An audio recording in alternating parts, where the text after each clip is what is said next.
All right, thank you. I'd like to call to order the Environmental Matters Committee meeting for December 16th.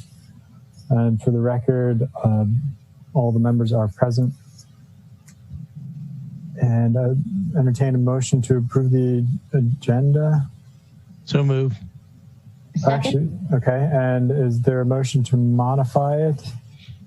Because I think 4620 has been withdrawn, correct? It's, yeah, 4620 formally was not withdrawn. I might need Takia's help in this. I withdrew it at the rules and regulations for discussion. I was told that I can't formally withdraw it until a city council meeting. However, in subsequent discussion, it will be amended. And that's a long way of saying, I don't think we need to review it as is right now. Okay. Yeah. So, okay, so no action, I guess. When you get to it, you guys can take no action. And we can do it that way, or if you want to remove it from the agenda, it's up to you. There is a issue in it that we need the responsibility of Jackie Guild, and it has to be corrected.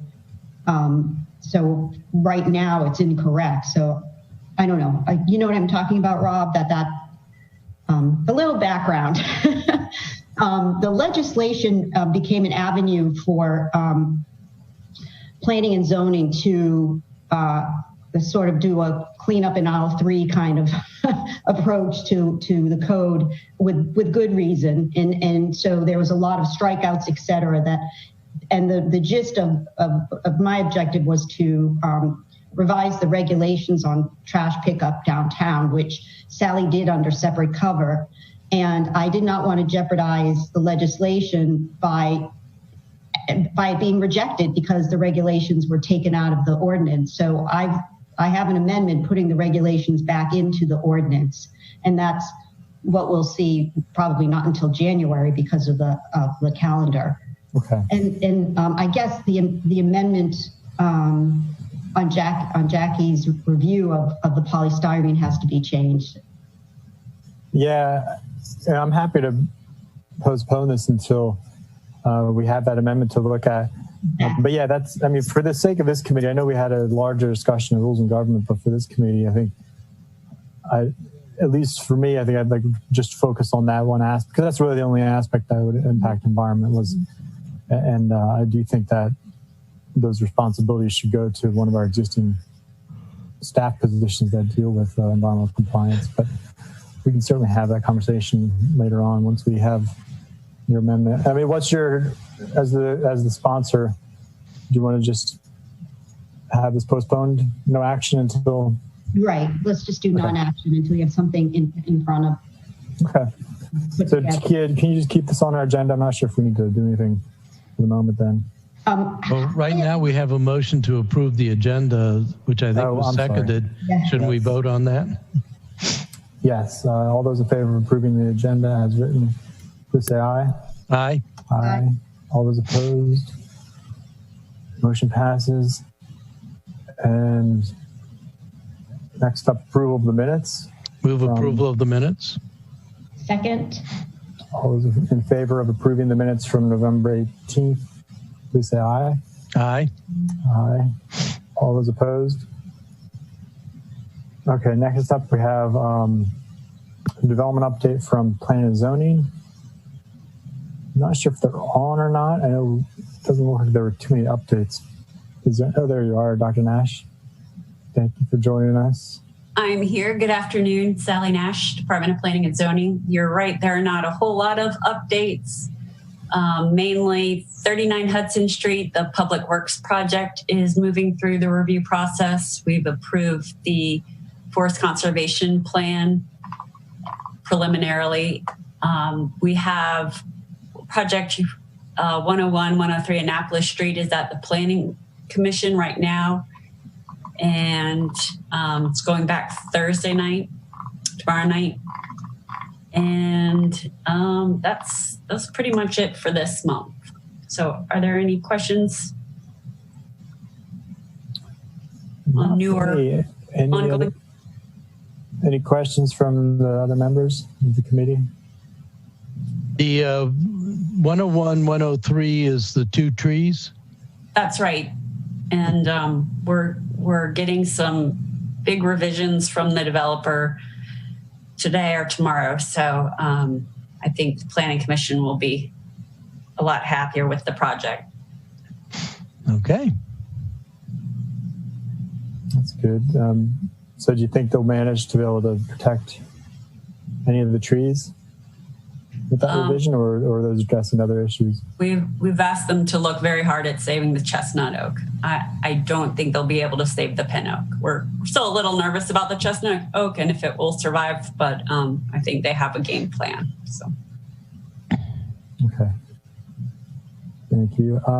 Fred is on. Fred, did you have any questions on that? Sally, what exactly are we talking about? That, I mean, it seems like a reasonable compromise, but you know, we don't like to lose any trees. If we have to, we have to. But right, I think Tom has worked out a pretty good design with their architect, and you know, we'll talk about it more in depth tomorrow.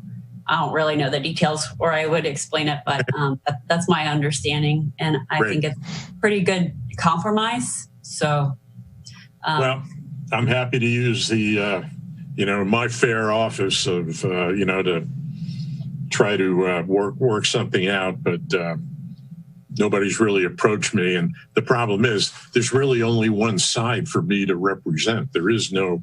I mean, the community, well, I always represent them, but not everybody in the community is up in arms about the trees. And I don't know, it's not really in a great position to do that, but I'm happy to help in any way that I can. I mean, right. Everybody, of the 24 letters I've got, 23 have said, we want to see the project go through. It's a great project. And then they go on to say, we don't want you to cut any trees. Well, I don't know that you could do both, but if they could keep one and then plant for the other one, I don't think that's unreasonable, but I don't know how people in the community will feel, but I suspect most of them would probably be accepting of that as a compromise, but who knows when it comes to some of these things. Right. It's hard. It's hard to balance. I know. Architecture, good planning, good uses with, you know, everything else that's important. So I think this is a pretty good solution, what we're working towards. So either no one will be happy or everyone will be happy. So well, I can't believe everyone.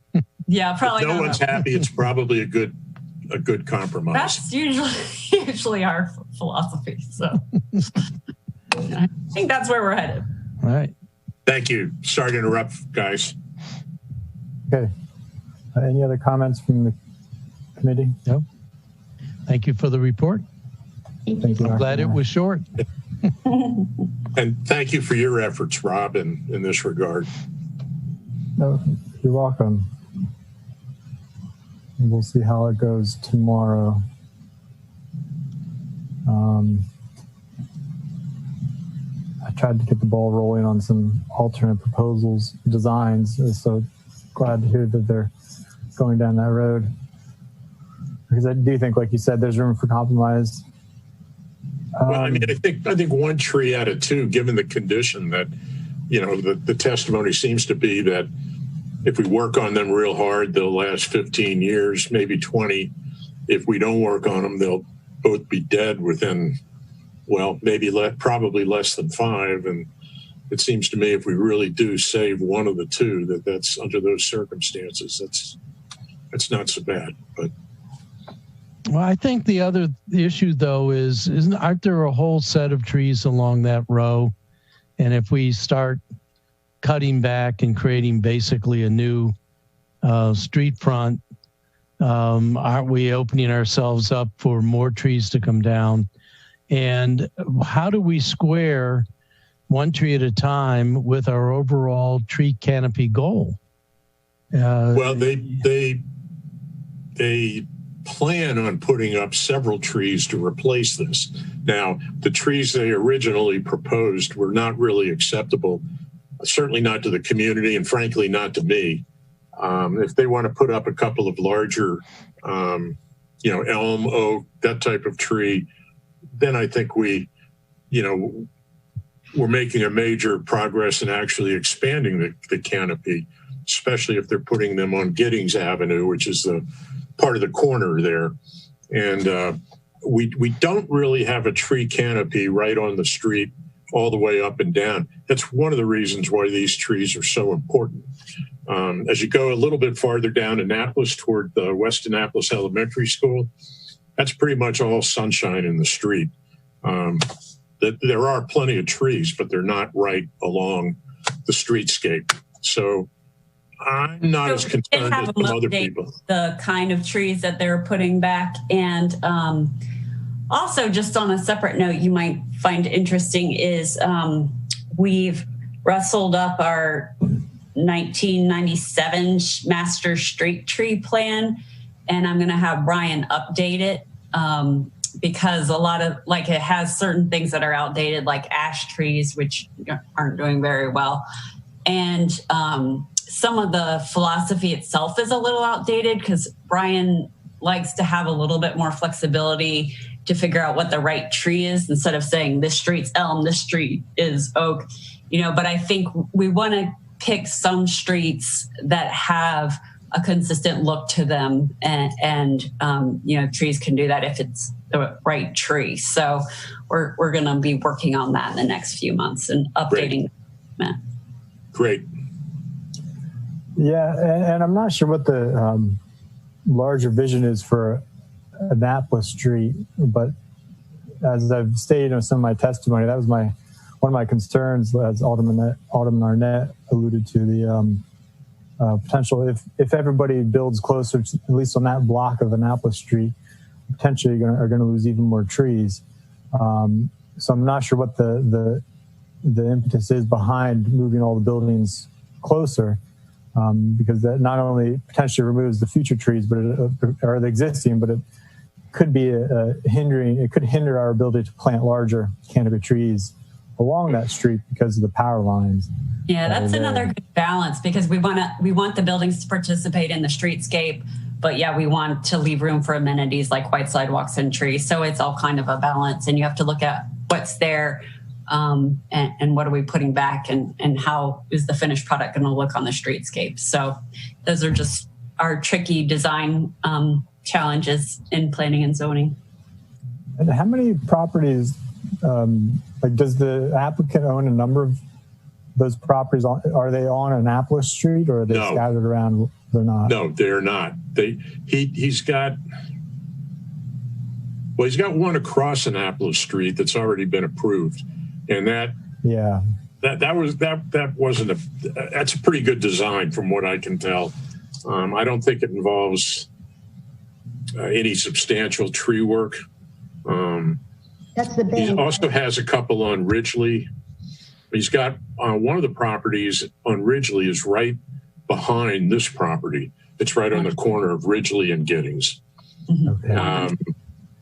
One big tree right near the border of where Reflections is right now, which is a shop that's at 101. So we'll have to keep our eye on that. I can't remember if there are any right up near Ridgely, but there's at least the one. Yeah. The other concern or observation I guess I had looking at those plans is it is kind of heavily reliant on automobile parking. And that's my other question is, what about all the other development, not necessarily by this applicant, but any of the future redevelopment? Would it make sense to have some of these come in as a PUD, a planned unit development? Would that give plan and zoning the ability to maybe say, well, okay, you want to, whatever, XYZ developer wants to redevelop a dozen or so properties in this community, maybe it makes sense for them to put in a parking garage, because then each of the individual lots could then you could have more room on the individual lots for other amenities or stormwater management or trees or just open space, whatever. They've thought about that. the lot right next to the building they have now on Giddings, which is a block toward Rao Boulevard from where this property is. Okay. It's rented until 2023. So they couldn't buy that and put a garage there. And that's the obvious place for it. Ridgely, pretty much right next to the Chinese restaurant, behind Grawls, if you will. Mm-hmm. However, they really can't do anything for at least 3 years, and they're going to have to probably be a complicated transaction. They'd probably want to bring the Naval Academy Athletic Association in for stadium parking. They would certainly want to bring in the city to see if we wanted to have anything to do with it. And I told them we had our hands full with parking garages right now. But, I think West Annapolis, if the economy comes back there, I mean, if the business district does return the way most of us hope that it does, there may very well be a need for a parking garage. There's not at this very moment, but looking to the future and pretty much the immediate future, I definitely see the need coming. So they're aware of it. So wasn't there a Ward 2 sector study? I mean, isn't that supposed to give us the global plan for development? Yeah, it wasn't such a good. I was pretty disappointed in what they had. They focused on more immediate problems. Should there be a stop sign, on coming off Rao Boulevard, on Melvin Avenue, that kind of thing. It really didn't take the global look the way I hoped it would. But we do have connected with the sector study. We do have some other things going on there, though, and I think that's going to be much more long range in its perspective. Well, and this is what the comp plan will get to as well. But I mean, mentioning building more garages. So we have tree canopy goals, but we compromise and cut down some trees. We want to have less auto-centric development, but we're building more garages. It feels to me like we set a policy goal, but then project by project, we don't really pay attention to that. Ross, some of the policy goals conflict with each other, so we have to balance the intent behind the goal, so, okay, maybe this tree has to come down, but we're planting twice as many trees. So yeah, you're going to lose some canopy in the short term, but in the long term, you're going to be gaining canopy trees. One of the big policy goals of the comp plan is economic development and reinvestment in our community. I think we can all agree is essential right now. And if we have a community support for a new use there, and we have someone willing to put money in and reinvest and reinvigorate West Annapolis, those are all things we have to balance. So it's hard because there's not, consensus on this one thing is the most important thing to do. And no matter what, this is what we're going to do. That would be very easy. But, it's tricky because we would love to be able to lower our parking requirement. And we did do that in West Annapolis for restaurants. We'd love to make it lower our parking requirements for other uses too, or make it easier to have shared parking. It's pretty complicated right now to do a shared parking agreement. So that's all things the comp plan is looking at, but it's never really going to be resolved because there's always going to be these things out on the real world that conflict with one another. Well, and it doesn't have anything to do with compromise. It has to do with trade-offs and the balance that we have to strike between all these different things. Well, okay, I do think it's a matter of balance, but it seems like when it comes to trade-off, we want to be non-auto-centric, but we're still going to build garages. We want to have a tree canopy, but we're still going to take down trees. I'm trying to figure out where the overall objectives get met when we, one project at a time, seem to not meet those overall objectives. If you do it one project at a time, you're never going to meet the overall policy goals. But this project probably, if it goes as I hope it will go, we'll have I mean, there'll be more canopy trees by the time they get through. How many will survive to the point where they will be canopy trees 10 or 20 years from now? I can't answer that, but there's not a diminution in the number of canopy trees here. These happen to be particularly large and particularly important, frankly, to the Annapolis Street canopy. But I mean, I'm hoping these could be replaced by the number of trees that they're going to replant. They may replant some of them along Giddings, which would not have much of an effect on the Annapolis Street canopy, but it'll add hopefully another canopy to West Annapolis, just around the corner. With regard to a garage, I mean, I can't really argue with you, but there's not a garage proposed there now, right? But as far as the project, those are the kind of projects we want to incentivize, because that means people can live, work, and play all in the same place without having to get into a car. So this is the kind of project we want to encourage, because it has residential, it has commercial uses. So I don't really get what you're saying, because I feel like this is exactly what the kind of project we're looking for.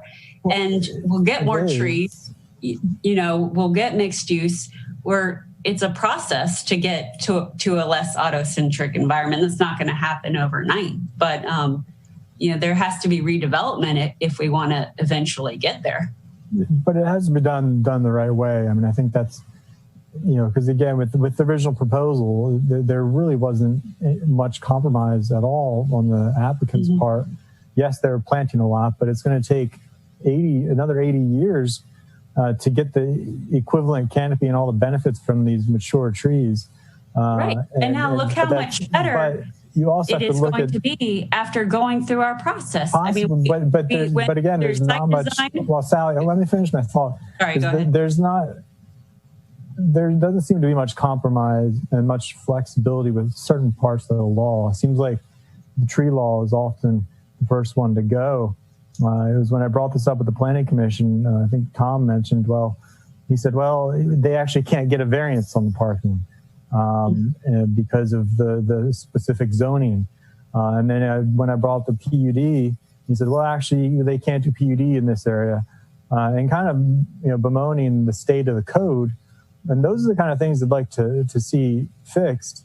But also, again, going back to the tree part, I feel like, yes, that's a good use in terms of the longer vision. But again, why not have them pull that back a little bit so we can keep the large canopy trees along the street, and so we can put perhaps some other amenities along the roadway, because wouldn't that give us more room for some of the complete streets to be able to put in some of those other amenities that the complete street idea has, in terms of putting green infrastructure along the street, in terms of putting other alternate use paths.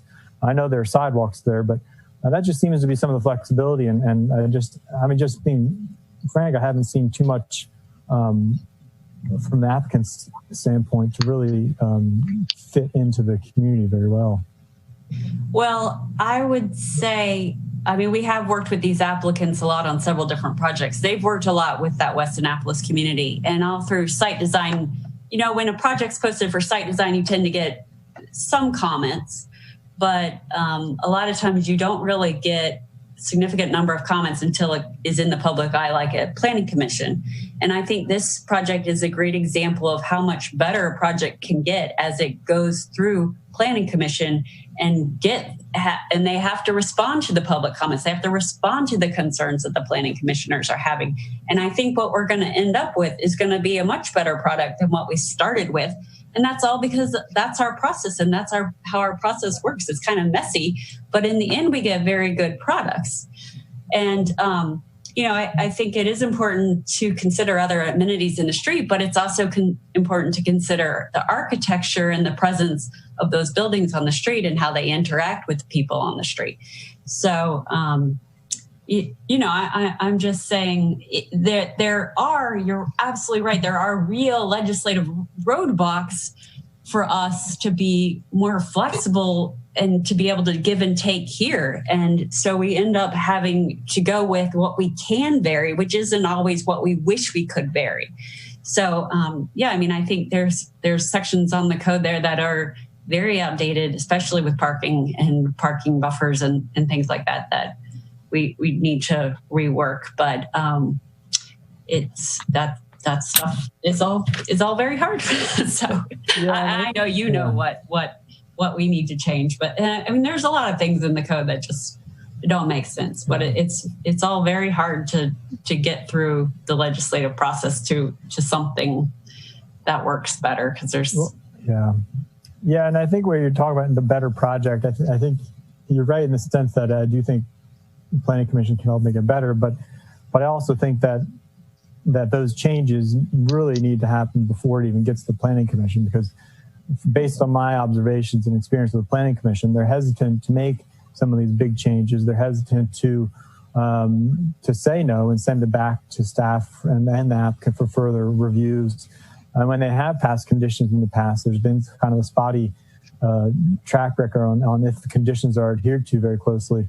So that's where I just think. So I'd love to see. I think it should happen at the staff level when it comes to staff review. Staff, I think, should be. But I want to drive home the point that it is not a done deal when we get to Planning Commission. People think we bring finished products to the Planning Commission, and that's not true. I mean, Planning Commission knows that they can send stuff back or ask for more information, and I think they've illustrated it here. Also, we're talking about a better way to integrate conditions, because a lot of times they get added on at the last minute and they aren't necessarily vetted by staff. So there are things we can't necessarily implement exactly as they were hoping. So we're talking about a better way to do that, maybe through revisions or some other way where staff can come back and be like, this isn't going to work because of this, but I think if we do this, that will work. And then we'll have better visibility in terms of implementing those conditions. But I don't agree we don't do a good job implementing conditions. I think it's just that there's some conditions that it's very difficult to show how we've successfully implemented them, and people then don't think we've done it. But and I've definitely heard that criticism from certain members of the Planning Commission. But we can improve that process, I think.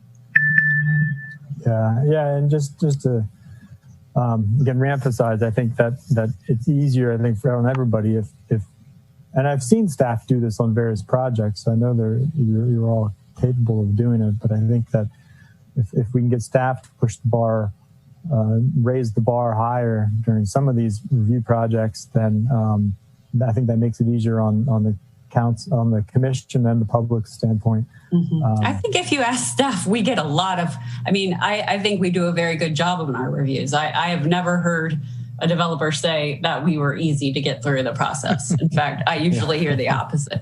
So, I've been sitting in a meeting with a group of developers and they were all like throwing tomatoes at me. So, I get what you're saying, but I think people don't always see what we've asked for from the beginning, from the very first meeting we have with people, what our expectations are, and they're very high.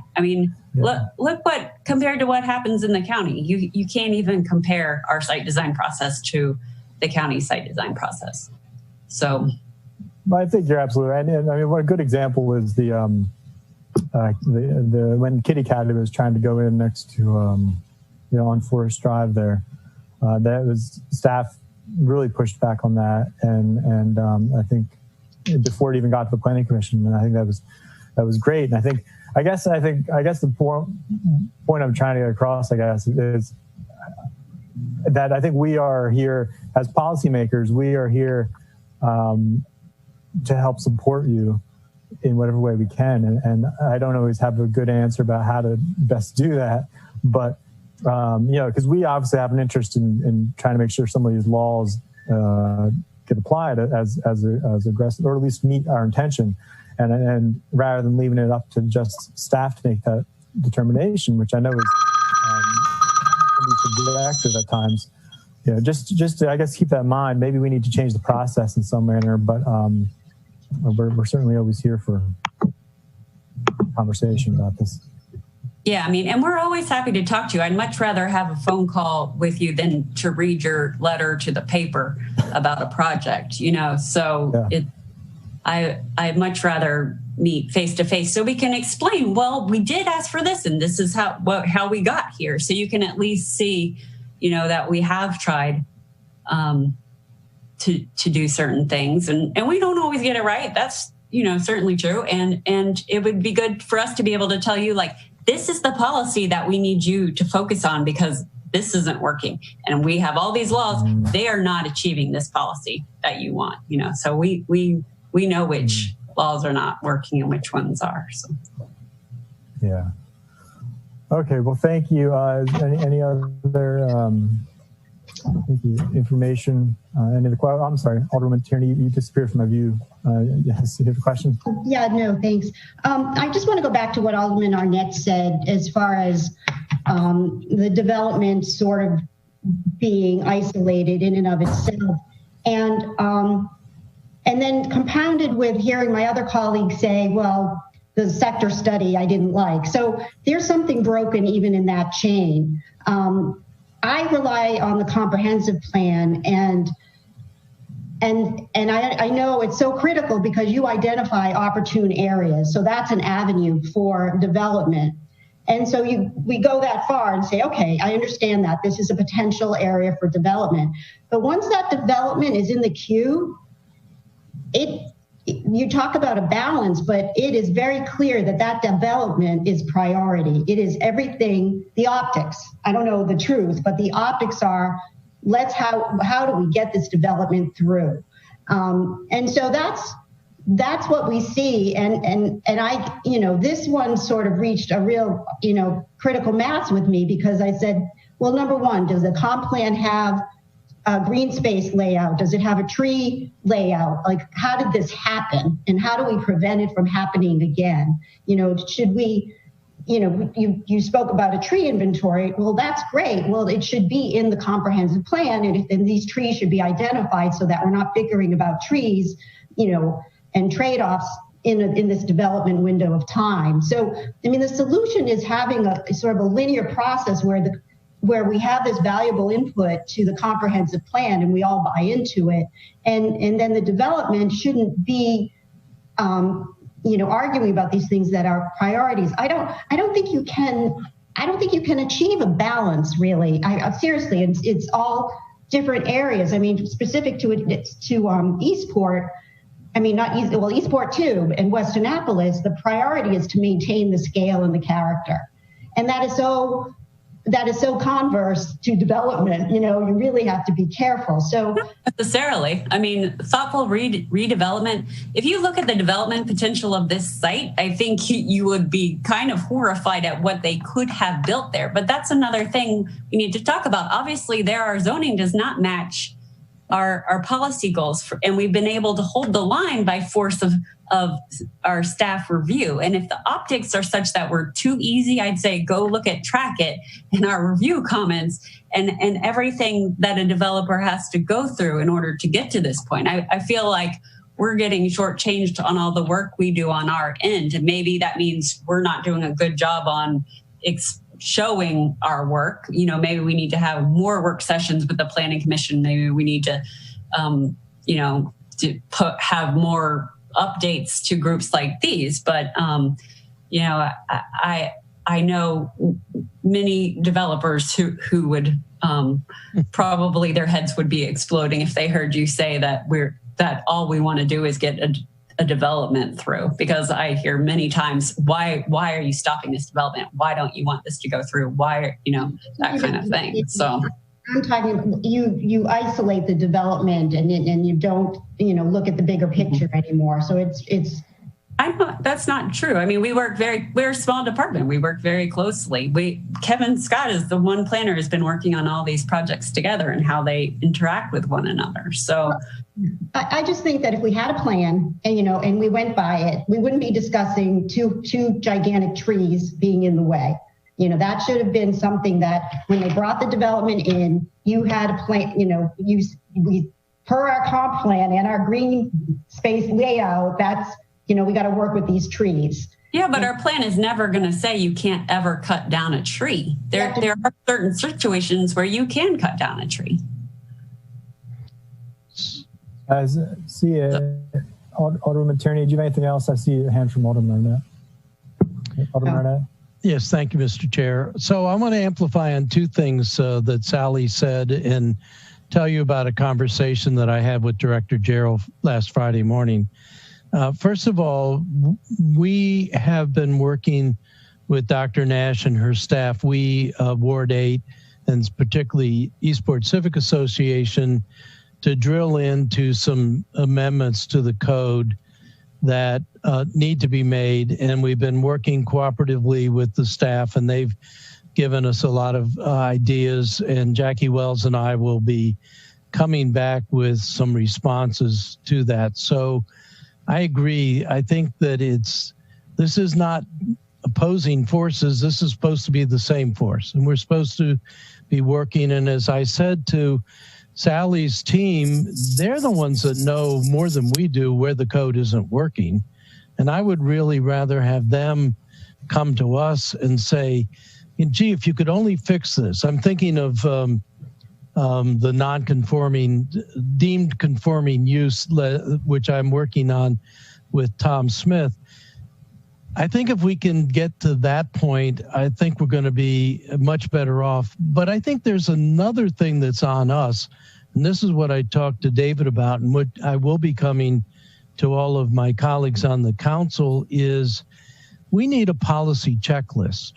We need to go through on every one of the policy things that we think are the city policy and come up with an explicit statement of that, like tree canopy, like critical area, like parking, like traffic, all of those things, the things that we think are the policy checklist. And I mean it literally as a checklist, so that when projects come in, it can be checked off against how it matches up with the policy checklist. And when we get to situations like Sally said, where, you can do one or the other, but you can't do both, that's a time we can come back and say to ourselves as colleagues, well, which one's more important? Is our tree canopy more important, or parking spaces more important? And that really puts us in the same position that the staff are facing day in and day out when they're adjudicating these applications. How do you balance all these things? So, and I'm going to admit to being guilty of it myself, sort of sitting on high and saying, well, then when I would do it and blah, blah, blah. I think there's an onus on us to come back and say, what are our expectations as the council, as the people that set the policy at the 40-foot level, and what is that checklist? And I also would say, and I know Jackie's cat's been trying to get in and get a word in edgewise, but that's also why we created a deputy city manager for some of these things, because we do want it to be up at that level. And we do want the deputy city manager for sustainability and resilience to be coming in and weighing in at this 40,000 foot level on trees and so forth. It's not that one has sway over the other, but all of these things have to come together to make the mix work properly. Right. I totally agree with that. I think that's an awesome idea. And I think there needs to be a discussion from council where there's some consensus, because what is the top? Is it affordable housing or is it trees? Yeah, exactly. What if those conflict? Then what do we do? We're often kind of left wondering that as staff and not knowing how to resolve those issues. So I see Deputy City Manager Gal. Did you want to speak up? Yeah, so I just wanted to mention that Brian Adams did provide the tree canopy for the 4 trees on site, because there's the two large trees at issue, and then there's 2 smaller trees. So it's 3,600 square feet, and I think that's useful information for the Planning Commission. And then Sally, will Brian provide before the meeting on Thursday night the tree canopy as proposed by the latest site design? Because I think that's really useful for comparison purposes. Mm-hmm. Yes. He will. Okay. Yeah. So there's, just say, I agree that if there's the comprehensive have what we would like to do as far as tree canopy and streetscapes and that sort of thing, yes, we should be applying them. And the zoning staff has that, and they do apply the information they do have and the requirements they do have. Because there's two things, here from an environmental perspective. It's the tree canopy. Of course, we are trying to meet increased tree canopy goals, but then there's also the streetscape. And Sally alluded to that earlier. We like to have wide sidewalks and setbacks and an avenue of trees consistently down that street. I know an issue that was raised during the Planning Commission hearing last week was, okay, if we bring this building up further and there's no room for street trees or trees in front of the buildings, then will that happen down the rest of the street? Do we want to see that happen as well? So that's the second consideration Sally already alluded to. That's all I have. Thank you. Are there any other comments on this from the committee or others? All right. Thank you all. We move on. Thank you, Dr. Nash and Deputy City Manager. So much for the short report. Yes. All right. We're going to move on to legislation before the committee. And I'd like to take up, if this works for Ms. Green, take up O2120 and O2220 at the same time because the amendments are the same.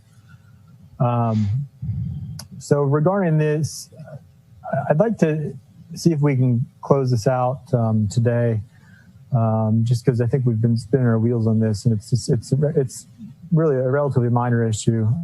So what I've tried to do is I've adjusted the language a bit into an amendment, which I think should be listed as well as emailed to you. And what it does is the original amendment. So first of all, does everybody have them before you, the new proposed amendments? I do. Yeah. Okay, great. So it takes and hopefully somebody from the law office is listening. I know we have been dealing with Ms. Leonard, but I see Mr. Braithwaite on the line. But what I did is adjust the language that the law office had put together.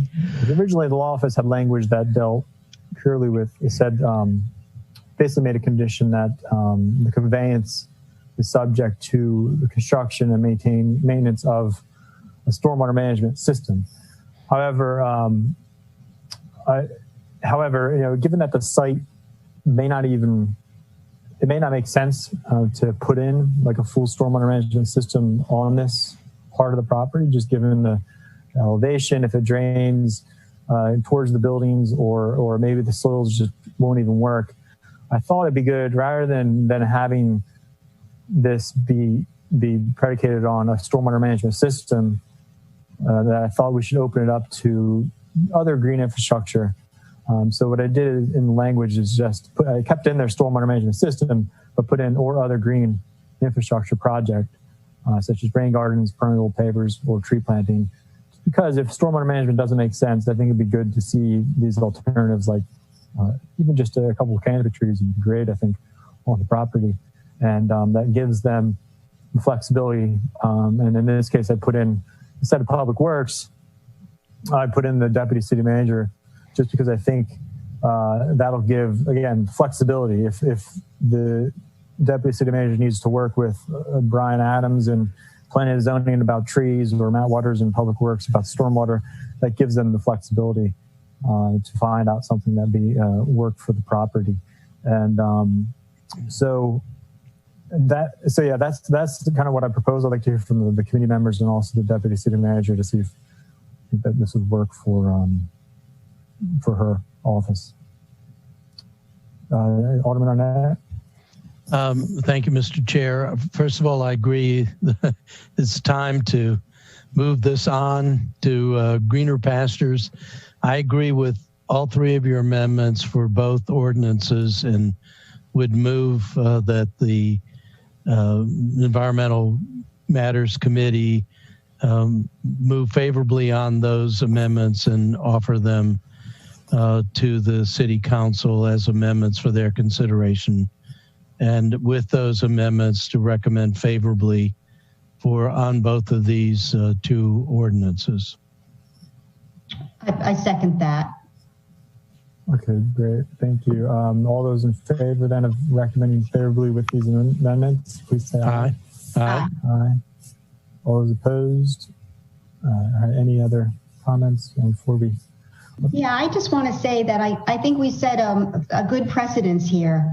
These land deals, I know I've been approached many times from constituents that want, space. It usually involves parking and all that. But, I think we did a good review process here. It was painful, but the end result is good. And I just, hello out there, if anyone's thinking of doing this.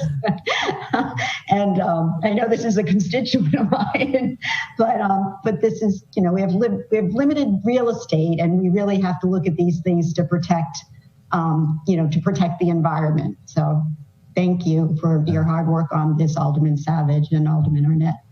Alderman Savage. Alderman Arnett was a free rider. I think I was moving. So hopefully, Ms. Guile, I don't know if you're still tuning in.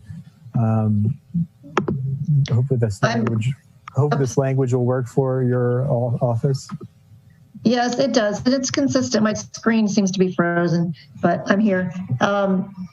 It does, and it's consistent with the job description and the charter amendment and et cetera, for me to review certain types of projects. Good. Okay. Excellent. All right. With that, let's see where are we. Bear with me, trying to find my agenda.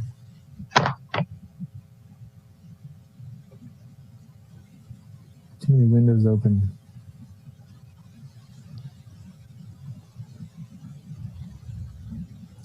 I think next up was the, here it is. All right, so apologize. Yeah, next up is 04620, and I believe there's going to be a motion on the floor about that.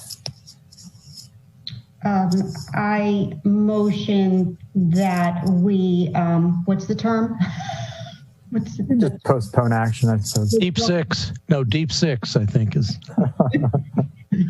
I motion that we postpone action on this until we have a resolved ordinance to review.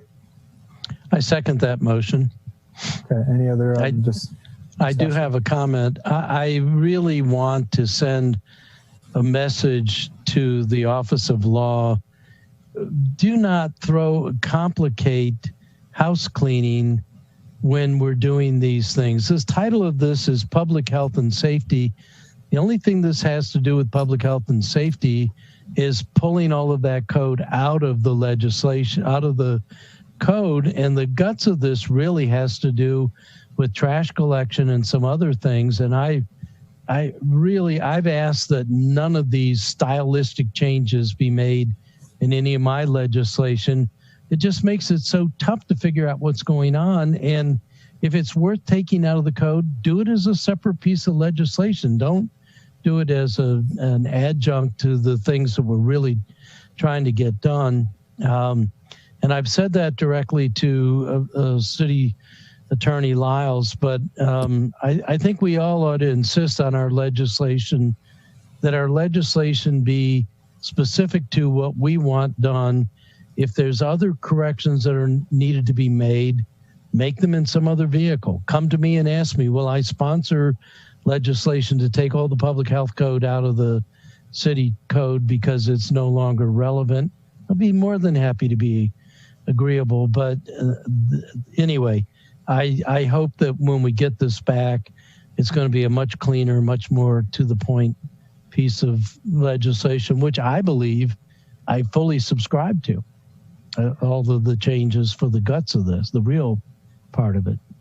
Yeah, and I think I certainly want to echo that, but and also, I think we are Yeah, we're simple-minded. I think we easily confused with if there's too much in legislation. So I think it is good to try to keep things simple and to the point. With yeah, I mean, I owe Dr. Nash an apology on not stopping this from going further when I looked at it and said, "Oh, wait, this isn't really what I wanted." But we're still discussing the best way of doing this. I did not want it to be the example of legislation where we put the regulation under separate cover. I did not want this to be that piece of legislation. So, plan A now is to put those regulations, which are just 2 paragraphs, and when you put your trash out, back into the ordinance. If I can defend the strikeouts and understand them and be able to communicate them, we may leave that as is and try to just say these are the 2 broad things this legislation does. But the thing that bothered me the most about it was I like to look at the code when I tell businesses what to do. And sometimes regulations are sort of buried or sub-tiered under a department.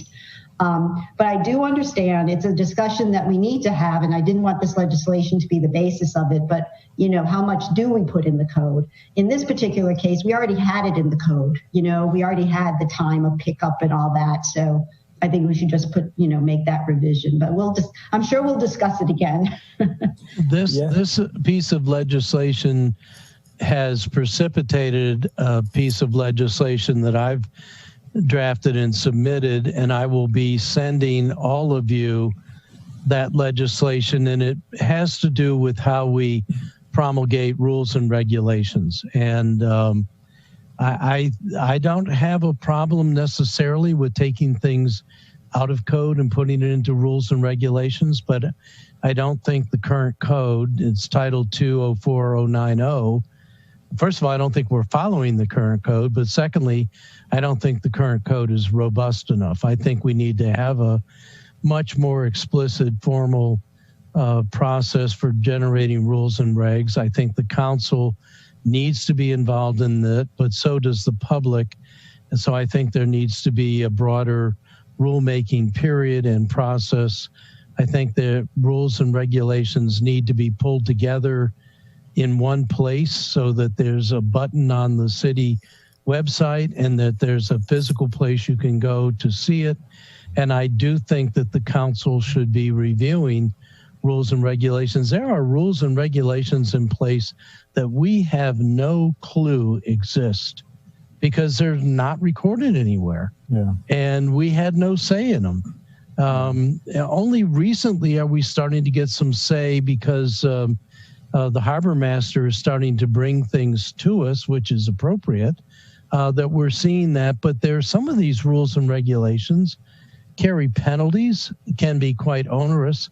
And I don't think we all necessarily agree on what the rules and regulations are doing. So as far as I'm concerned, we still make the policy, we the council. And ordinances are how our policies get encoded and made explicit. Rules and regulations are still part of policy. I think they're more finite and more discrete, and also we need to be more flexible with some of those, but they're still policy. And we need to have a role in that. And I copied what I perceived to be, and I was involved in a rule and reg making agency for 17 years. I followed what I think is the rulemaking for the Federal Register and the federal government regulations. So I'll be sending that to you tomorrow. I'm tweaking it up, but and I'm going to ask for co-sponsors on that. The city attorney has said that he would like to have a meeting with me, a Zoom meeting, so he can get a better understanding of that. I welcome that. I think that's a good thing. I'm surprised he has the time given all the other things he's doing, but it'll be forthcoming. So this was one of the first things out of the box that actually followed Title II, where it says in the ordinance, it gives permission for the department to do rule and regulation making. And so that's what prompted my legislation. Well, thank you. And I certainly agree with all of that. And I think just based on what we've seen come out of the law office in the past, I think they would have an interest in fixing some of the larger governmental processes. So definitely count me in as a co-sponsor. And just for Alderwoman Tierney's information and the public's, the reason I asked for this to come to Environmental Matters was because just pretty much on that one provision that had the phone ban enforcement going to the Deputy City Manager's office. And I think as the City Attorney mentioned, that office doesn't have that capability. And I think you mentioned possible changes. So do you have an idea of what you're looking at, or do you want to wait on that conversation? I think that goes to the county, to align it with their review, their food service review of the use of polystyrene. I think that that's already set up. So, Did you want me to introduce that amendment as well to change that to? I'm not sure what the official title is, but Anne Arundel County Health, I guess, would be the Health Department. Well. And Ms. Skyle, I don't know if she's tuning in here either, but I know from what I recall about the legislation is that the county does the inspections, but we have to do, I forget why exactly, but we had to do the enforcement in terms of the actual writing the citation. And so I think that still needs to get, I mean, personally, I'd like for it to go to, if we have to have some enforcement capability, I'd like to have it go to the environmental compliance inspector position, because I think that position should get more of the general environmental enforcement to help out some of the other positions. Because I know that position right now only deals with sediment control. And when I did that position, that was only half my job. So there should be room in that position to do some of the other enforcement capabilities. But in any case, Director, I'm here. So the way that the law was written is that the county would do the inspections as part of their regular inspection process. And then they notify the city of any violations, and then the city goes ahead and does the enforcement part of it. So that enforcement arm was with the Office of Environmental Policy, which is no longer in existence. And so the legislation was written that I would take that responsibility, but I don't have any enforcement authority. So it can't reside with me. I don't have any staff to do the enforcement work. So the logical person would be the environmental compliance inspector, but we have to check with Public Works whether he has the capacity to do that. And Alderwoman, I'd be happy to introduce something like that. Okay. I'll work with you on anything to resolve that. Yeah. Okay. So, I mean, we know obviously the inspection stays the same. It's then how will it be enforced? Yeah. And it is, I think the process that we left it with the county is that they would inform us if they found a violation, just like if the public finds one, they'll notify us. And then the city would send out an inspector to go ahead and do the investigation, write the citation. So it's really shouldn't be a huge amount of and then they'll have to keep some records, but it's not really a huge burden, or at least I don't envision it being any kind of huge burden. It's just a matter of finding which appropriate staff it should go to. Yeah. All right. Anything else on this? All right, so I think we left off not voting. So all those in favor of postponing until our next meeting, please say aye. Aye. Aye. All those opposed? All right, looks like motion passes. All right, next up, our last piece of legislation anyway, before we get an update from the city manager, deputy city manager, is R1720, Annual Statement of Performance Standards. Alderwoman Tierney, I can't remember if you were tuned into this Rules and Government, but were you at the last one? Yes. Yeah, you asked to review the environmental. And yeah, so where we left, the Rules and Government ended up essentially taking no action because the city manager basically made it clear that they weren't going to change anything because they're pretty much using these. What's introduced is pretty much reflecting the current standards. So they're not going to change it at this point. They're going to wait until they hire somebody to overhaul the entire standard process. But it sounded like they were still willing to incorporate any kind of suggestions. And in particular, Alderman Arnett had some, and hopefully they'll include some of the ones I had in their current process. Because my point, which I made there, was that it was clear that even before the reorganization, well, first of all, to Alderman Arnett's point that this doesn't reflect, these standards don't reflect the current organizational structure. But the other point is, even before the reorganization, there were gaps in the performance standards that they did not address a number of environmental programs. So that's where I drafted some. Do you know who wrote these? Well, each department did, but then Lynn Farrell was given the job of trying to collate them and make them more consistent. I had a meeting with David Gerald and Lynn a few months ago, and I pointed out that we have a long way to go on this. Some of these performance measures aren't measures. There's no correlation between their 5-year goals and their performance measures. I mean, there's a lot of work to be done. And I know that the committees have been slow. I think, Ellie, your transportation committee met and got recommendations back, but this is not a particularly good body of work. It is, as I pointed out in finance this morning, in a long succession of things. We had the Excel program under Ellen. We had the stuff that Mike Melanoff did under Josh. We had the performance-based budgeting under Panelides. And now we have yet another system.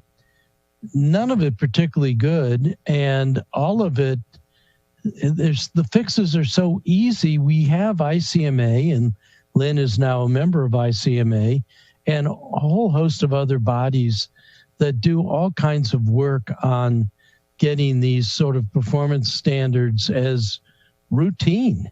I mean, it's not rocket science. I think that the presentation we had with the OpenGov today shows a very natural marriage with these performance standards and the budget process in yet another vehicle. And I after a lot of debate, and it was clear, as Rob said, that this system is in place. They're already doing measures under it. They've got 6 months worth of data that they're going to present us as a part of the budget. They're not changing. And part of it, I think, is because they're swamped, and part of it is because they just don't want to make changes and not have any data to fill in there. So I made the motion that we take no action and rules. For this committee, I'm much more inclined to vote negatively on approving this, because for environmental matters, there are some very significant shortfalls, the amendments that, Rob, you brought up yourself. And I just cannot sanction approving this with big gaps like that, important gaps along the lines of what we were talking with Dr. Nash about earlier. These are fundamental things, and to be not measured at all, it tells me something that they got forgotten when the departments were putting together these things. So I really feel at some point, and I want to make a statement saying, this is not good enough. You can't have whole things left out. So I don't think that statement is going to make much difference. But for me, I'm will be very much inclined to not support this as it affects the environmental matters portion of the performance measure standards. Yeah, and I think, Alderman. I just want to mention on transportation, Rick Gordon was there, and we knew that he developed them, and you know what I mean? I'm with you. I don't like to rubber stamp anything. And so that's why I just wanted to explain that these were definitely the performance measures that he used. What a concept. Well, and some of his performance measures are illegal. Oh. The federal standards for fare boxes, 35% of the revenue has to come from the fare box, and his performance standard is 20%. That's in violation of federal law. So, that's a fundamental thing. Let's not put in standards that aren't even legal. Well, so I do. There's a lot, I think, to discuss about this, but I do think we need, in the future, when this comes back, when the next version comes back to us, which I think sounded like it was going to be February of this year or next year, and I think next year. But in any case, when this comes back to us, I think we need to make sure that I think it should be done in a different format, just in the sense that when these are given to us, part of the rationale from the city manager in terms of not wanting to change this is that it wasn't easily changed via amendment, right? Because it's a resolution that essentially references the attached document, and therefore the council has no ability to change that document. But I think it gets back to the point that Alderman Arnett's made on numerous occasions in terms of protecting our responsibilities under the code, our powers under the code. I think we need to be able to change the performance standards to specifically, because that's one way I think that's one way we can establish our intent, right? I think the first part's through the actual legislation, but if what gets passed doesn't necessarily go in the right direction, I think performance standards are one way to clarify. Here's what we mean. Here's the data we want to see as we contemplate future legislation or changes to our established policies. So I don't know how exactly to do that, but maybe we have some of these standards be. I guess it's a question for the law office. If we need to put these spelled out in a resolution, or I'm not sure what the mechanism. It doesn't seem like it'd be right to have in the code, but.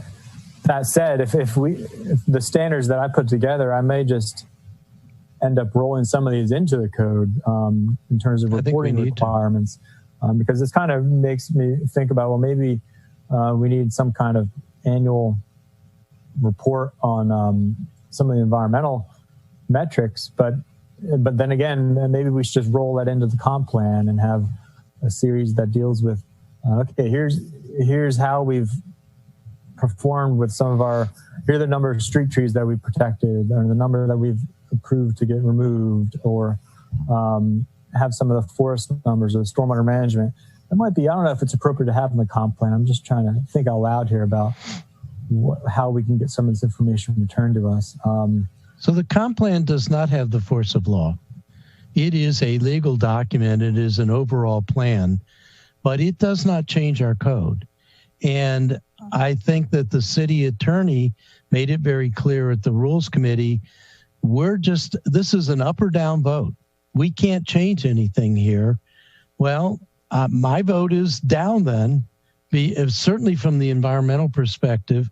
But I agree with you, Rob. I think that we need to have some kind of a way that we can weigh in on this performance management stuff. And Ellie, you said it very eloquently at Finance today.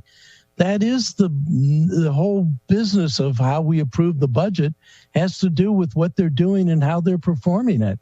And we can't have a sloppy halfway system and do the budget properly, to do enforcement of the environmental policies that we've established, if it isn't even in there to be measured. So, and I think that this is something that there's somewhat of a, manana attitude that's going on because of all the other things being done by the city manager and the assistant city manager, and soon the deputy city manager, that this isn't a high priority. Well, it is a high priority with me, and I am in no way close to being satisfied with this performance measure system, other than we're putting in yet another performance management system. But it is not anywhere close to up to my standards for a system. Yeah, I totally, I understand that. And I don't feel comfortable with the way this has evolved. It was, as Alderman Savage said, it was attached to a resolution, and there was, what was it, a 50-page document, and it's like, hurry up and pass this. And the way it was sold to me, at least, was, well, these were developed by the departments who know best, and they're a given.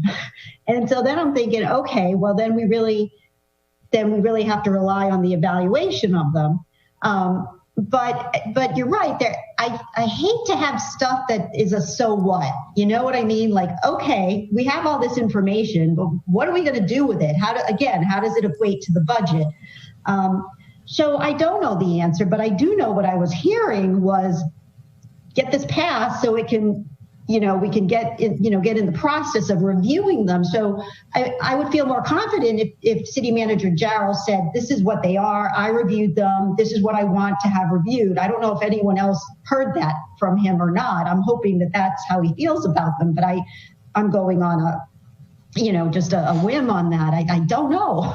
Well, in fairness to Mr. Gerald, yeah, he did say that to me when I met with him and Lynn specifically. He knows, and Lynn knows that this, and Lynn went to great lengths to point out how heroically she had to work to get what she was given from the departments into the shape that it's in now. Yeah. And remember, this is not department's favorite thing. They don't want to be measured by us, and as a former bureaucrat, given these things, starting with Nixon, going through Reagan and on, this is sort of like a way for people to lift up the hood and evaluate you.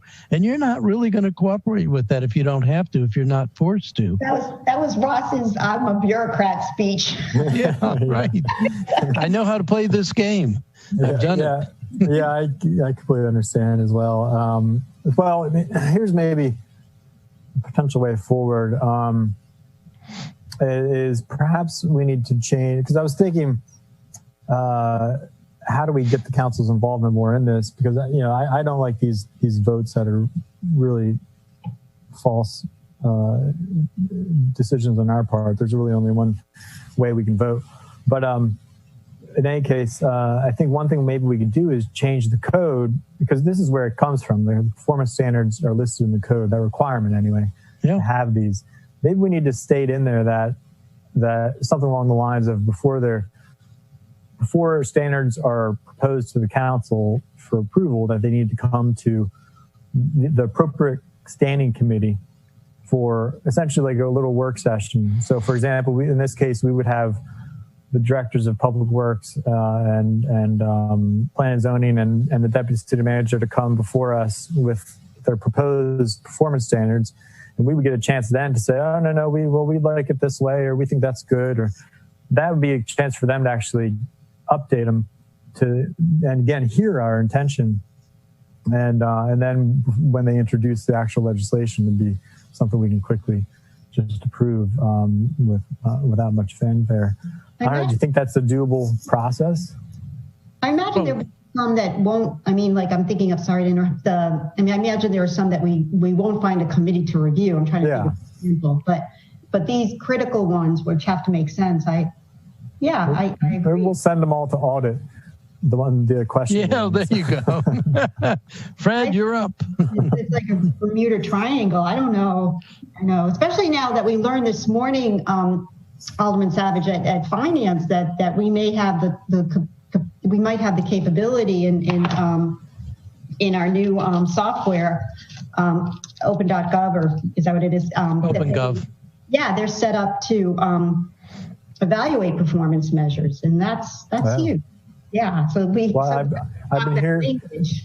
I've been hearing about OpenGov for the past 4 years, probably 3 years. It made progress this morning. Yeah, that's good. Katie Conley did a fabulous presentation. Yeah. We're going to get it again. We're going to do it for the whole council at the January work session.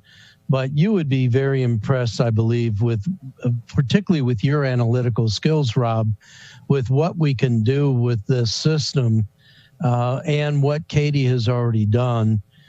We have a ways to go, as with so many of our processes. But yeah, it very naturally, I can just see the departments like Public Works presentation being dropped right into the report generating part of OpenGov. It was a natural fit. Yeah.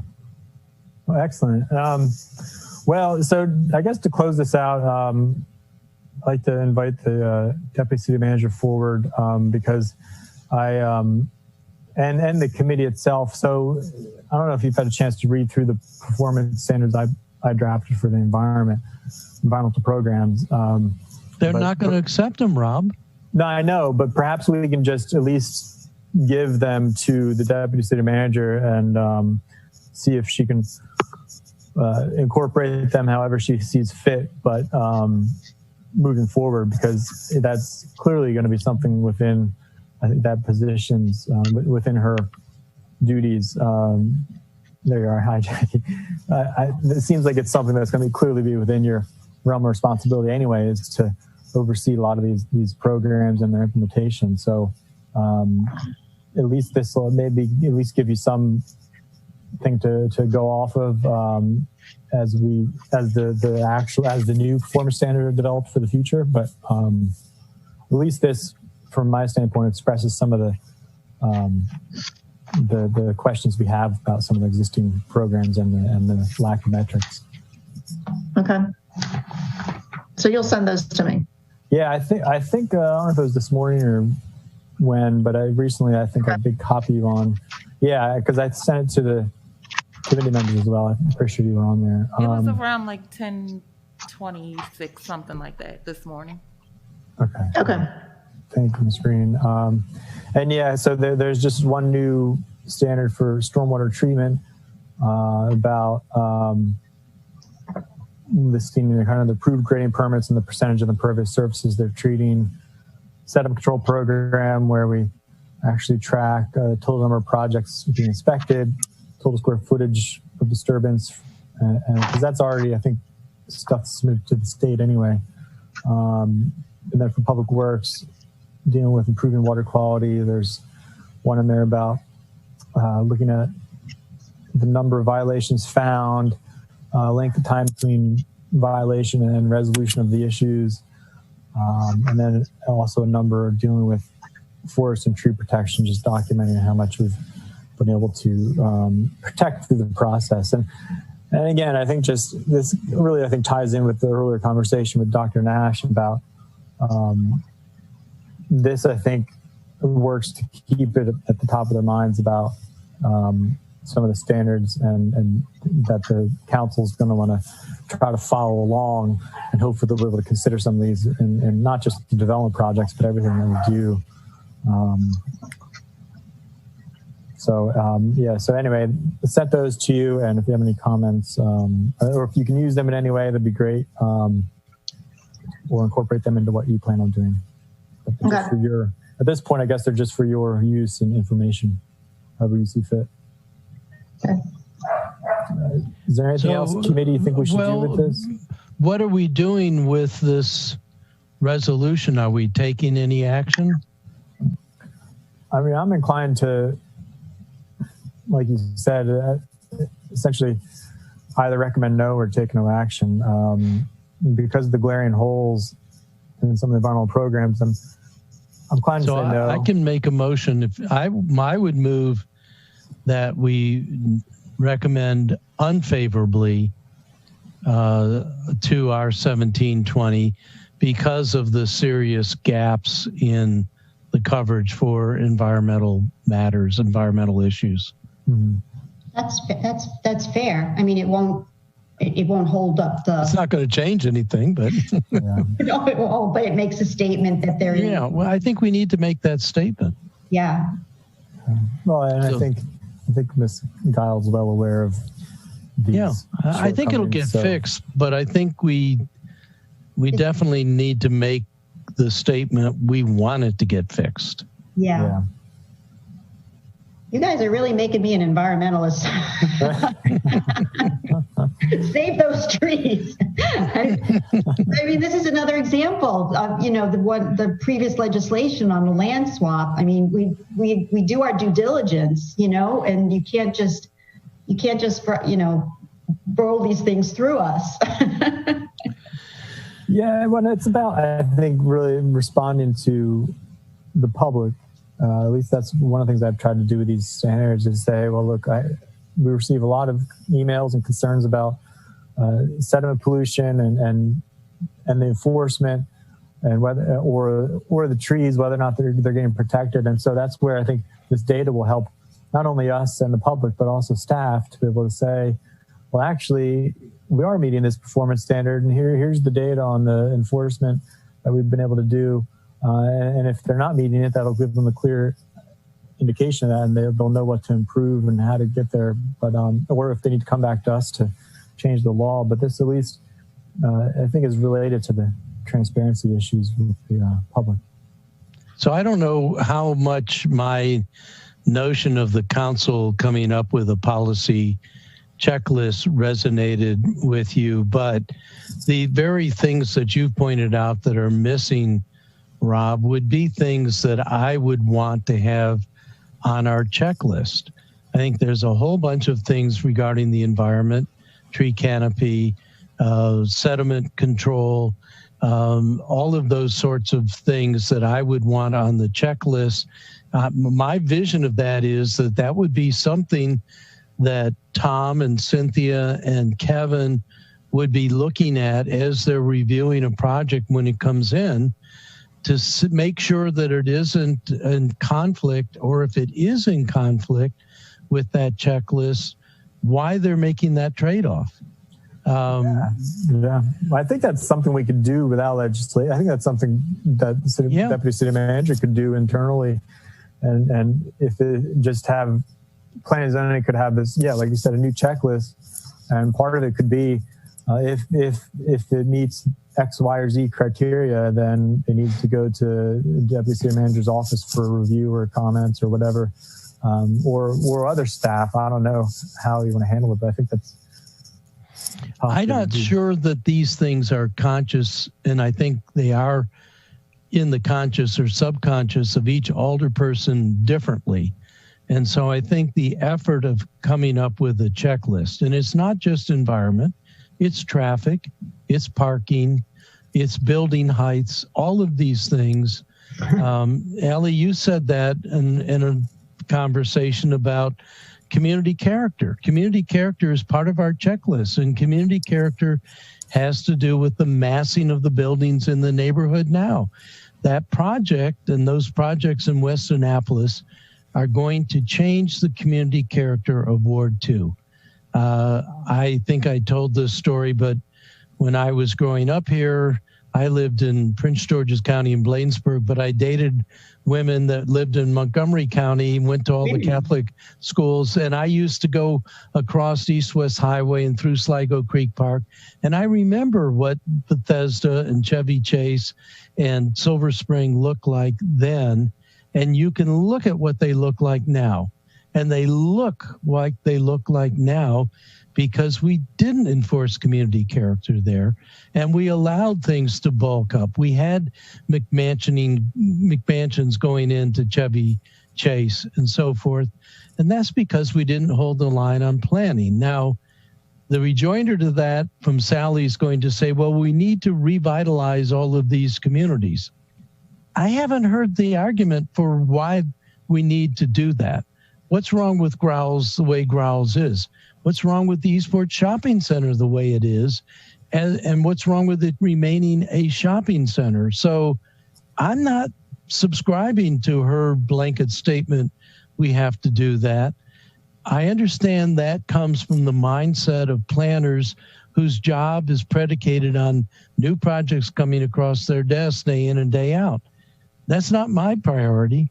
And I have seen what happens when you ignore that, when you ignore community character, when you ignore what makes Eastport charming and start to bulk up every house so that it has 4 bedrooms with 9-foot ceilings and 4.5 baths.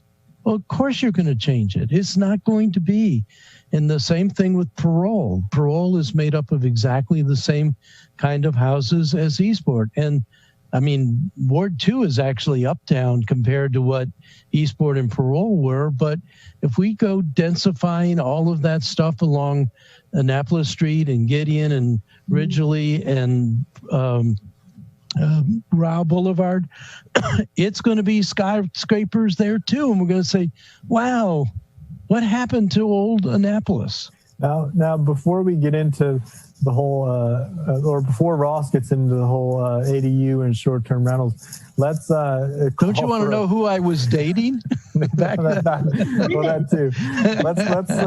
I believe there's a motion and a second to for unfavorable recommendation. All those in favor of There was no recommending second. unfavorably. We still need a, For our 1720, please say aye. we still need a second for that one. I didn't. I have to second it. I second. Oh, I thought you did. All right. Okay. Yeah, I Okay. didn't second. My apologies. Okay. All right. I second. Okay. All those in favor? Aye. Aye. All those opposed? Okay. Motion carries. Hopefully that will beget a question from the administration. Why did you vote no? And would open up a dialogue. Yeah. So we'll see. Yeah. I have a feeling it won't, but maybe it will.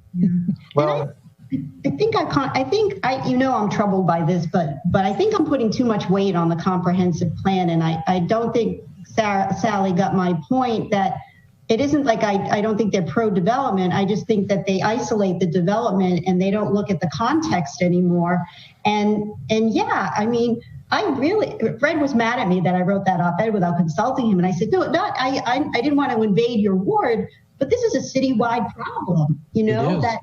You isolate these developments and you're losing character. I mean, I envy West Annapolis the way it is and its adaptive reuse, Evelyn's and everything else. And granted, I don't know enough about this development, but you could rationalize, just as Sally did, saying, it's got retail, it's got residential, this is what we want. Well, you know what? That's fabricated. That's like that, look at what's the trade-off. You are losing something that's irreplaceable, that scale and community character and that tree canopy. When I drive back to DC, Ross, you'll understand this. I drive down Connecticut Avenue and I look down those side streets. The canopies are huge. I mean, it's beautiful. It's like an arch coming in. So that stuff to me is priority. And I don't know if you rationalize and say, well, we balanced everybody's interest. Well, sometimes that's not achievable. And you have to say, well, this will govern. And I look at the comp plan to do that, but obviously I think I'm putting too much weight on it. Well, it is the priority of the people who live here. It is not the priority of the planners. And that's because they're trained as planners and they have this smart growth, and it's a very academic concept. Look at the Forest Drive sector study. That was to make it all 8-story tall buildings with lots of affordable housing and on top of commercial and retail things, and supposedly with good mobility, although the reality is that you're never going to get good mobility on Forest Drive. That's a planner's dream. That's what they're taught in graduate school.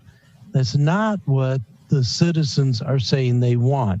And what that gets characterized as, we know what citizens want. They don't want anything to change.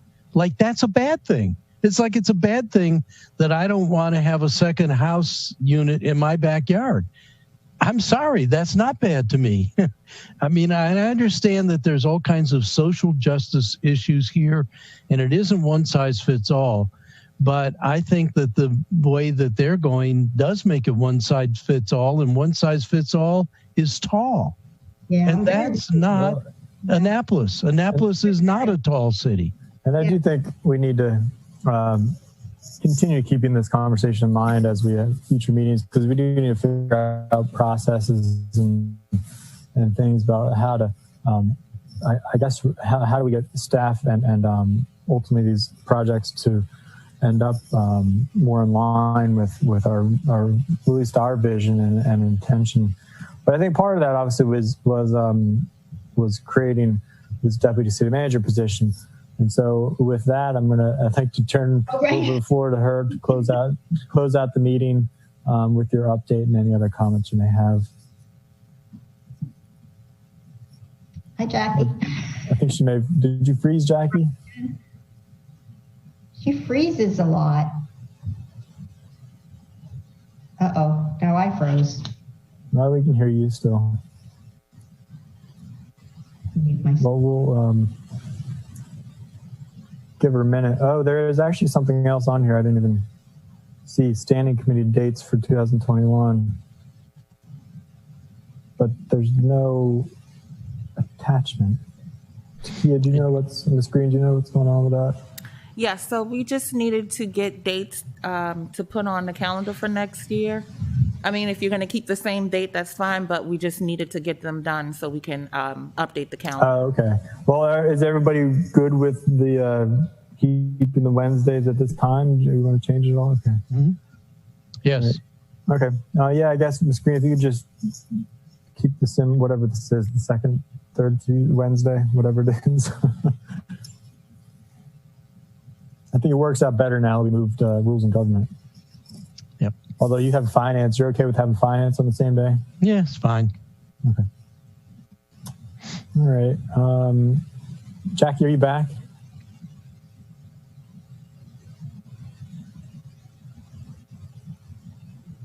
So it looks like she's still here, so she must be having technical problems. Okay.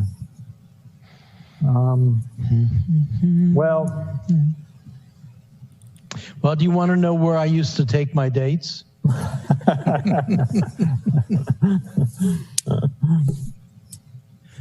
Sure. A keg. I was going to say Tasty Diner because you mentioned Bethesda, and I'm thinking of things that were back then. Bethesda was Gifford's ice cream. Oh, right. Yeah. Now that's yummy. Now that's I think it's Did you? My son went to Gonzaga. Did you go to Gonzaga? I know. No, but I had a lot of friends. Most of my male friends were from Gonzaga and the one in Hyattsville. Oh yeah, I forget. And I was with the Catholic Youth Organization, so we would date, and the girls would come to the CYO dances and the visitation girls. Yeah. Visitation. I mean, the love of my first love of my life. Jackie, was save Regina. us. Oh, Save good. us. I'm back. You want to know what they wore? I think I just saved your marriage, Ross. Look. All right, go ahead, Jackie, if you have an update. Okay, I'm back. Sorry, I kicked off there. So you want my update, I assume. That's what you're looking for. So I am working on this week our environmental and resilience and sustainability goals for 2021, in addition to taking the mayor's environmental platform that he ran on. I did this last year and the year before, and I went through it and saw where the mayor had met the goals, and in addition to goals we added and objectives we've added since he was elected, and what progress we've made on those, and then the ones that we haven't worked on yet and where we've changed. And so we'll do that kind of scorecard, and then also be working on a broader priorities and goals that cover resilience and sustainability efforts for 2021. So I'll also share that with this committee. And we're looking at, as far as resilience and sustainability, of course, we're looking at air and water quality, our pollution, but also our energy reduction goals, going carbon neutral, and things like our fleet changeover, EV infrastructure, energy efficiency in our city buildings, as well as outreach and education to our residents to use alternative energy sources, to change the way that they work and live in their homes, to become more energy efficient, to help us reduce our carbon footprint. Looking at multimodal transportation, increasing our mass transportation ridership, as well as encouraging walkable city, bikeable city, all those kinds of things that reduce our carbon footprint. Linked to that, and as well as public health, is increasing our tree canopy, keeping our trees. Trees have been a big point of discussion today, and for good reason. It's not only just that they look nice and they contribute to the landscape and streetscapes, but they also lower the heat within the city, which takes burden off of our electrical grid, and as well as lowering ambient temperatures in general, so that we could be outside and enjoy our streetscapes and without baking on the street. So we have Brian Adams just completed with the University of Vermont our tree canopy assessment update. Had not been updated for over 10 years, I believe. And so what I tasked him to do, and I will talk to Sally about this, this was when OEP still existed. I tasked him with taking that report and creating a strategy, a yearly, bi-yearly, 5 years out strategy for how we're going to meet our 50% tree canopy goal by 2036. So I'll follow up with Sally on that. And then there's a strategy for meeting that goal, but then how do we financially get there as well? So there'll have to be, there obviously will have to be a more robust planning budget. The FY21 budget was decimated, so Brian's really having a hard time finding money to even plant trees. Other things we will be looking at will be, as far as the pollution reduction side, will be in composting. I'm working with Public Works on the composting facility that we're considering putting in at the old landfill site by the solar park. I'm talking with Public Works about doing a pilot composting, curbside composting pilot project in the spring, perhaps actually in the summer. I think it has to be budgeted into the FY22 process. So we're looking to do that next year, but we're already starting to get that rolling. And possibly looking into food waste as well. That might need a code revision though. So it might be something to task this committee with looking at.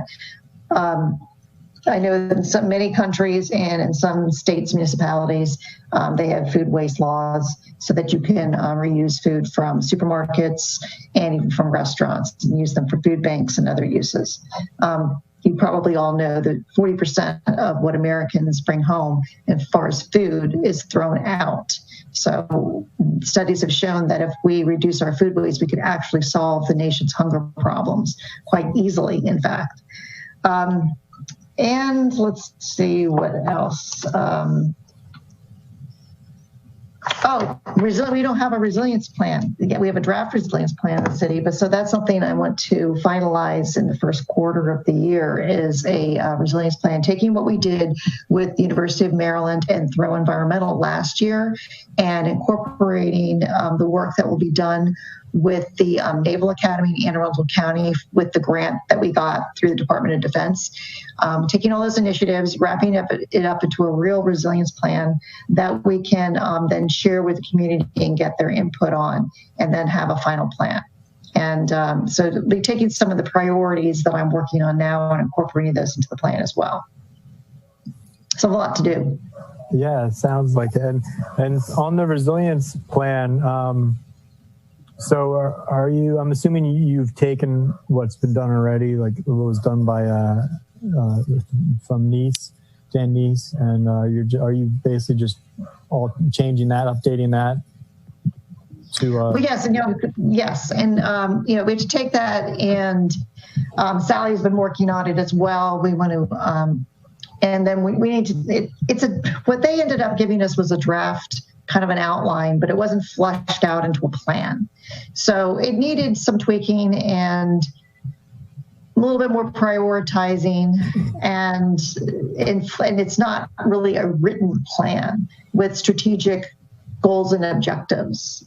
So it needs quite a bit of work still to turn into what we would consider a real resilience plan. Well, has it, or are you planning to do like, is that going to be identifying needs? Because I know currently we've looked at downtown, we've looked at Eastport, although, and I think for downtown we have I think we're at least an idea in mind in terms of solutions, but we don't really have any kind of solutions identified for Eastport, and we haven't even identified in West Annapolis Ward 2 or 7, my ward, about like what the vulnerabilities are, or where the vulnerabilities are, and what we need. So would this I think do that, or is that going to be a separate project? So I think that it's a big endeavor. So what I think we have to do is take the document that was provided and look at it to make sure it is incorporating everything that we would address as a city and we want to address, and then kind of realigning that document and fleshing it out a bit more with goals and objectives and potential strategies. Then we're going to have to incorporate a lot more information and perhaps gather some more information about vulnerabilities, as you're pointing out, in certain areas of the city. We've got some plans that could be incorporated, part of it, the tree inventory, for example. That would be one piece of it. The cultural mitigation plan could be another piece of it. How are we going to deal with downtown and our historic properties, which from a resiliency perspective supports our economy. So how do we support our businesses and preserve our historical heritage, cultural properties? Then how are we protecting our communities is another part of resiliency. So that's our sea level rise, flood mitigation, stormwater work, and it's also looking at our transportation corridors. Then we have our infrastructure needs, such as our water treatment plant. Is that protected enough? What's the quality of our drinking water? Are we handling our waste streams appropriately? And there's some county overlap with that part of it, obviously. And then looking at reducing the heat island effect. What's the burden on our electrical and other energy resources? Are we going to add more solar? Should we? The answer to that is probably most likely yes. Is wind power a potential source for the city? And how far out are we on that? So I think what we do is we'll have an initial plan. We need community input into that plan, and then there's going to be some extra work that needs to go into it. It's a pretty big project, and we've got a lot of other cities work that we can look at. We don't have to recreate the wheel from absolute ground zero. Lots of good examples, and taking examples from like the city of Charleston that are similar to us. Newport, Rhode Island, again, similar to us. Historic cities on the water. We'll work from there. But, we've had this draft plan just kind of sitting around for good 6 months at least. We need to start, really making it into a real plan that the city can use and implement. Yeah, absolutely. Okay, I saw hands from the rest of the committee, so Alderwoman Tierney, and then. Yeah, so when you look at Director Gile, when you look at resiliency, how much weight do you put on the City Dock project? I mean, that's a big deal. And it shouldn't be done in isolation. I mean, I don't want water now to go to, we're going to fix the dock and push it down. Yeah, it's going to go to Back Creek. But how would you rate that? That's a big resiliency, high scoring project, or right. It is. It's because that area and Eastport are probably the most vulnerable areas of the city, and then going down Spa Creek at the lower elevations, not up on the hillsides. So, and because also it's important to our economy as well, and it can the City Dock plan, the revitalization plan, could actually help boost the economy. So that'd be a high priority issue, and it's connected inextricably to the Hillman Garage project as well. So again, tied to our economy, to our businesses, preserving historical, cultural area. And then of course, the other high priority area should be Eastport. And then other low-lying residential communities and business areas. But And there's not a good plan for Eastport at this point. So we really need to look at that hard, how we're going to commit our resources. Part of our comprehensive plan fits right into our resiliency planning. And it's like, where are we going to allow building to continue? Are we going to require additional setbacks? Does it make sense to keep building on waterfront when it could be underwater, or it could require city services to deal with situations when there's flooding, which will happen more and more frequently. So we have to look at that from a planning perspective as well. Yeah. I think we really need to look at raising our standards for the floodplain, because in terms of if development even happens in the floodplain, because ultimately, Right. whether or not it's private or public or private infrastructure, they're going to be coming back to the city asking us to maintain it or deal with the flooding in the future. But in any case, sorry, Alderman Arnett, I know you had your hand up next. Yes, thank you, Mr. Chair. You've confirmed my long-held suspicion about what we were or were not getting from the University of Maryland. I think that's a shame, but we got to pick up the pieces and move on, because it's so critical. And as you say, it's so interwoven with so many other things. You don't have to worry about Eastport, because my constituents want to de-annex and move to the county, so we'll become the county problem. But Okay, good. yeah, right there. I just solved it for you. You mentioned in Solve the passing, budget too. beginning about this, these different clean energy and so forth. And as a citizen now, I keep getting things in the mail from different energy companies saying, sign up with us because, we're going to provide clean energy. And I don't know how to evaluate those.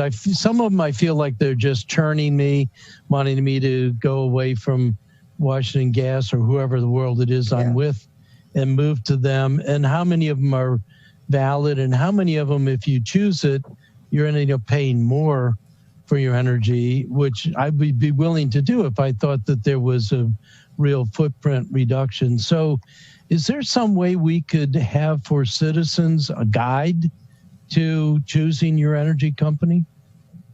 I mean, I know you need another job like a hole in the head, but isn't there something off the shelf that gives us guidance, some environmental body, maybe Annapolis Green, somebody, but I just never know what to... Yeah, they're a good resource. And I was going to say, there's a few people I can talk to. I know some people that work in the community solar world, and we have at least one person on the environmental commission that work in this area that I can get recommendations from, like what are the legitimate companies and which ones are the best companies to work with. We can get that information together. Because yes, that is confusing. I get those same kinds of flyers all the time at home too. And that may be on the state's Public Service Commission website. Maybe. I think it would be a community service. We could get it on the website. We could maybe get Annapolis Green to help us get the message out. But I have to admit, I feel like I'm not walking the talk, because I've felt frozen in place, not making a choice to go to one of these companies. I'd like to do it, but I'd like to do it intelligently. So, as I say, what you need is another job. You just gave us 5 years worth of work that you need to get done next year. So, well, you took Eastport off the table, so yeah, I have some extra there you go. See, I give a little, get a little. All right, colleagues, it's 5 o'clock. Is there anything else you want to bring up here? No, thank you. All right, anything else, Ms. Gowdy? No, I don't have anything else. Okay. Thank you for what you reported. Yes, You're thank you welcome. very much. And sorry, I guess I'll entertain a motion to adjourn, or is there anything else for the good of the order? It's raining outside. I'd just soon stay here. I guess I'll see you guys tomorrow. It's snow at my house. Really? I showed you the picture, Alderman Arnett. You're so lucky. I move we adjourn to go shovel snow at Takia's house. I second. Please help. Careful. All right, everybody in favor of shoveling out Sakia, please say aye. Aye. Aye. Aye. All right, thank you, Ms. Green. Meeting's adjourned. Thank